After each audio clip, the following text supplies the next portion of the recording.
রামকৃষ্ণের মহিমা বর্ণন করতে গিয়ে অর্থাৎ মহেন্দ্রনাথ গুপ্ত লিখেছেন, ঠাকুর অনেকবার আমাদের বলেছেন আমি পুরীর জগন্নাথ। আমাদের কয়েকবারই পুরী পাঠিয়েছিলেন, কি করতে হবে এসব বলে দিতেন।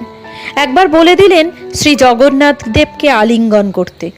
মহা ভাবনায় পড়লাম কি করে হয়। তখন আলিঙ্গনের সময় নয়। শেষে এক বুদ্ধি তিনিই মনে জাগ্রত করে দিলেন।